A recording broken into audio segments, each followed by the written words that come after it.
If you are thinking about getting a PhD but have no idea how funding works or how to get funding as a graduate student, then you need to watch this video, because today we are answering frequently asked questions about PhD funding. I think the very first question that we have to address right now is, are all PhD programs fully funded? And the answer is no.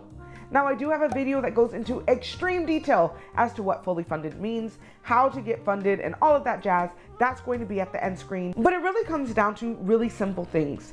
There's just not an unlimited amount of money, and graduate school costs money. And so while back in the day it may have been the case that PhD programs were fully funded because there were just way less PhD programs and money worked differently, now education is very expensive, meaning a lot of graduate programs don't have enough money to pay or fund their PhD students. But this doesn't mean that you can't find a fully funded PhD or make a PhD program that doesn't have funding accessible through external grants and other types of funding sources.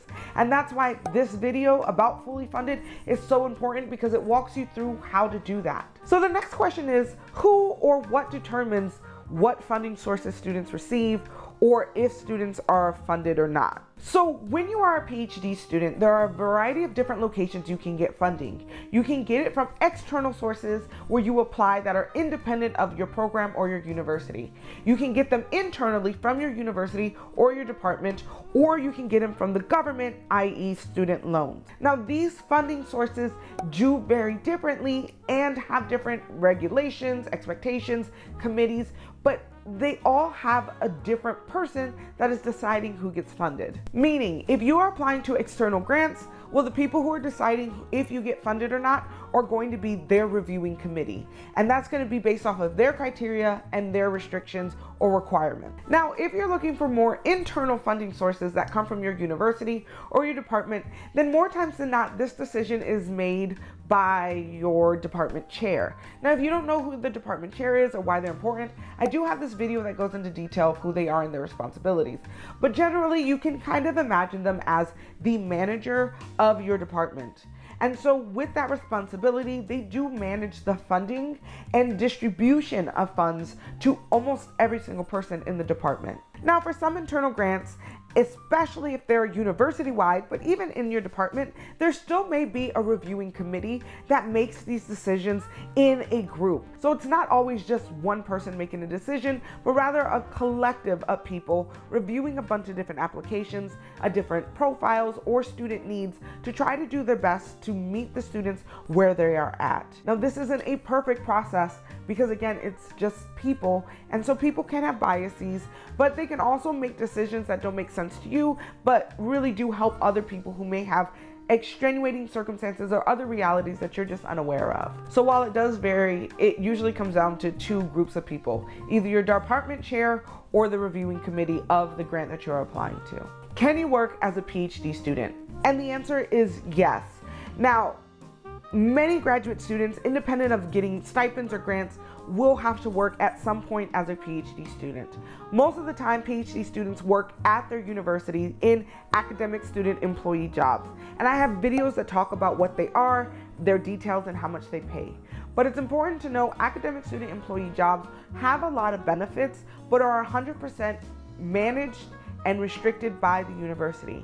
So how many hours you're allowed to work, how many jobs you're allowed to take, and what your responsibilities or hours are all going to be managed and controlled either by your department or by the university more broadly.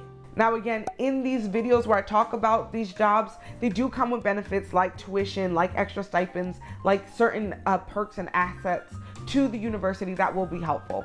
But if you are somebody who does have a good paying job outside of graduate school, or if you're somebody who has a job willing to pay for your grad school, that also can be very beneficial. And I wouldn't get rid of those to work at a university.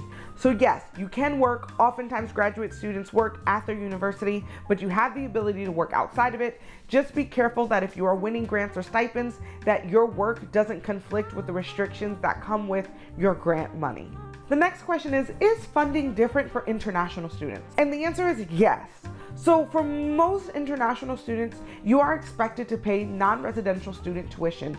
And because you won't be able to establish residency in your location, that non-resident student tuition will exist the entirety of your program, unless you have specific funding or support from your department where that is waived or paid for through your stipend. US citizens or people that are legally able to work in the United States also have access to other funding sources that many international students do not. So while you are a graduate student, if you are a US citizen or you have the ability to work in the United States, you can oftentimes get external jobs outside of the university or have a high workload at your university to help cover the burden. Now, like I've said in past videos, I actually work about 75%, which is like 30 hours a week at UCLA. And this work helps me cover my tuition, but also pay all of my external things like rent and things like that. However, if you are an international student, you have a worker's cap, meaning you oftentimes will not have access to the ability to work as many hours as somebody who is a US citizen. So it's really important when you are applying to graduate programs that you are trying to look at programs that are actively addressing the needs of international students, because if not, it can be very difficult for you to cover the cost of your schooling because you won't be eligible for federal student loans in the United States. You may have a worker's cap, and you often have an extra financial burden, which is your non-residential student tuition. This doesn't mean to lose all hope.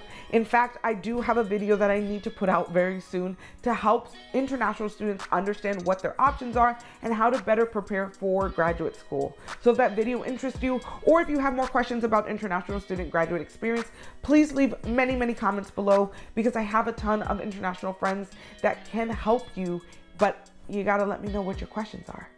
The next question is, are graduate student funding, specifically grants or fellowship, taxable income? The answer is yes. Now again, this is all dependent on your individual circumstances. I'm not a tax expert, I'm not a financial expert, so it's important that you find somebody who is, to make sure they are tailoring this advice specifically to your needs. But generally, you can and will be taxed on your grants or fellowship money. So it's important to make sure you put away a good chunk of it so you don't end up having to pay a big amount at the end and feel like you have no money left. So what I usually do is save about a third of my income from graduate school and all of that to make sure that I'm prepared. How many quarters of financial support does a graduate student receive? So again, because grad school or PhDs are not fully funded 100% of the time, there is no guaranteed stipend. So generally, you want to get something called a funding package before every year, and that'll really draw out what you should expect financially from your department or your university to help you plan ahead to know what your expectations are. The best way to guarantee that you're going to have funding for multiple years is to be proactive and apply to graduate program funding through external sources. So it's important that if you are a PhD student, that you are actively looking for grants and fellowships that are not just from your university. And if you're trying to figure out how to be competitive when writing your grant or how to find grant applications, you should watch this video next, because it'll walk you through how I found grants that helped me pay for my graduate school. If you found two things useful, hit the thumbs up. As always, your support helps a small YouTuber like me. So thank you so much for watching, and I will see you next week.